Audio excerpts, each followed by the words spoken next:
Your time is up, Honorable Member, and members can make it brief so that more people can be able to have an opportunity. I'd like to call upon a member for Taita Taveta, Lydia Mzigi. Madam Speaker, I thank you for this opportunity. And from the onset, I want to support and congratulate Honorable Gathoni Wamshomba for this well-thought motion. And Madam Speaker, I want to say education is an equalizer. And education being an equalizer, there are several things that come in hand with that one. We come from different backgrounds as we go to school, Madam Speaker. And for students or for people to look or to feel the same or to feel equal in school, uniform is the only thing that makes them feel equal. I want to support the standardization of school uniform again, because it is also good for identification. Madam Speaker, I remember when I was in school, most of the time it was a day school, and at times we'll have another school misbehaving somewhere, and it had the same uniform with our school. And therefore, if you'll hear in the newspaper writing that a certain school, some students misbehaved somewhere, there was a school that had an indiscipline case someplace, and because the uniform of that school resembled our school, they could not be able to differentiate which school was there and between this other school and the other. Therefore, I support, but these uniforms should not look the same. Let's allow a variety of colors, but standardization should come to a point whereby we should not allow the students to go to school with maybe home clothes and stuff like that. But when it comes to school uniform, I agree and I support that it should be there and it should be allowed. Madam Speaker, I also want to say that it is only when we have a school uniform, it is part of instilling discipline in school. Because when we are in school and we look the same in that uniform, it is easy for us to conduct ourselves in a certain manner. And everybody comes with a design that they want, and therefore the feeling in school is not in harmony, is not the same. There are some who will feel that they are better than the other. There are some who feel that maybe they have dressed more expensive than the other, and therefore demoralizing the ones that cannot afford that much of an expensive uniform. And therefore, Madam Speaker, I think this is a very good idea, only that it needs to be supported. Again, I know that there are some schools that have taken advantage of this uniform thing, because you find parents buying the uniform where they can afford, and when they get to school they are told, no, this is not the uniform that we want a certain uniform. And because they sell that specific uniform, they are in business, they buy that uniform, and therefore they make the parents return the other uniform that they bought, maybe a cheaper uniform, for them to be able to buy the expensive uniform that is being sold in schools. And therefore it has become a business, and this is what is discouraging most of the parents. I have witnessed this. I have supported students here and there going to school, and I'm told, oh, the uniform that we bought in a certain shop was not the right one. We go to school and they told us, no, we cannot admit you, the students, in this uniform, therefore you have to buy the uniform that is provided in school. And for some reasons you find that uniform in school is just a business there between some schools there, and it becomes very, very expensive for the parents. So thank you very much for giving me this opportunity.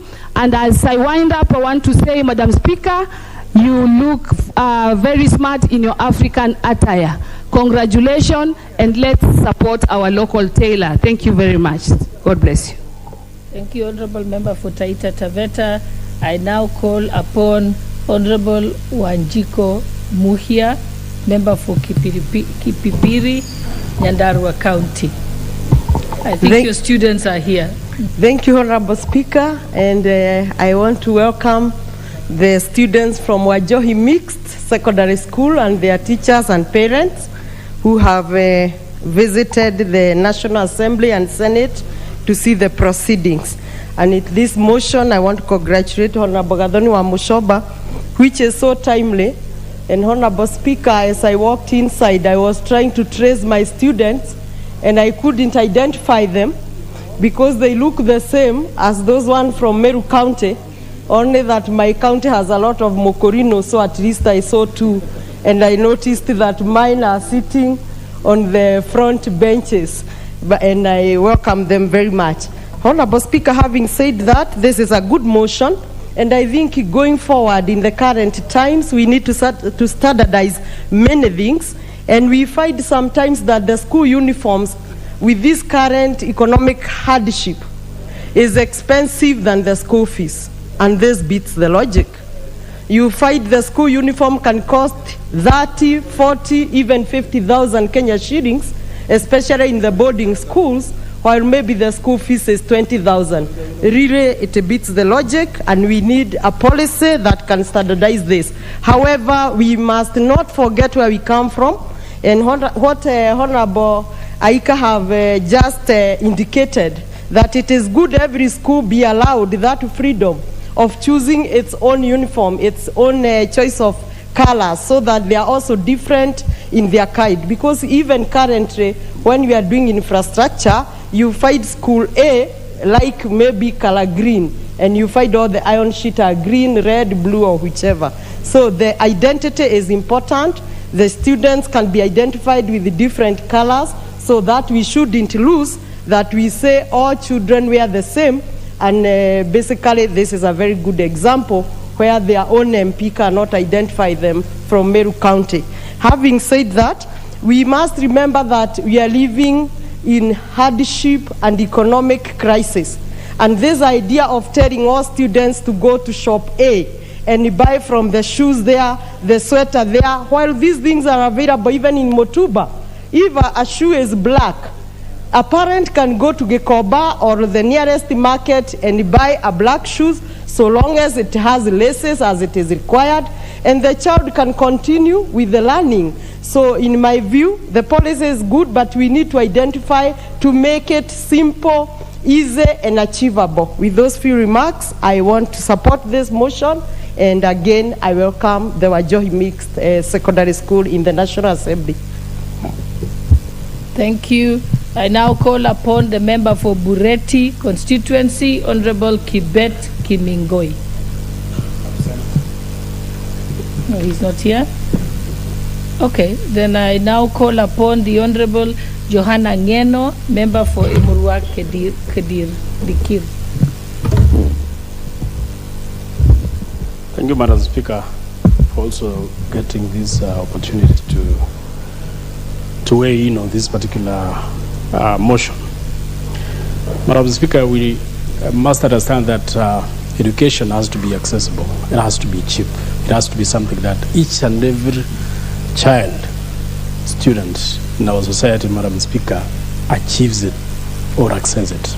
Madam Speaker, remember the saying that education is an equalizer.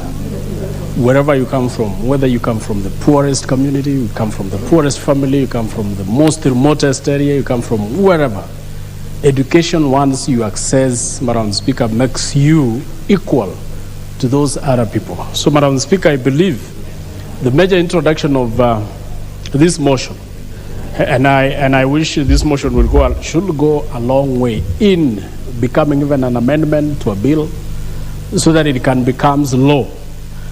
Madam Speaker, I believe that when we talk about accessing education, when we talk about the free primary education, it has to be completely free. I'm sorry, Speaker, there has been change of guard. Mr. Speaker, I was saying, when we talk about the free primary education, it has to be free primary education, accessible and reachable and quality education. Mr. Speaker, we have, I think, among us the many issues that we have in our schools, so that most of the students, either pupils or students, drop out of school. And I've taken time to do my own assessment.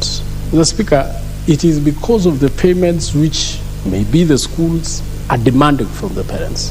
That is one of the biggest cause of school dropouts.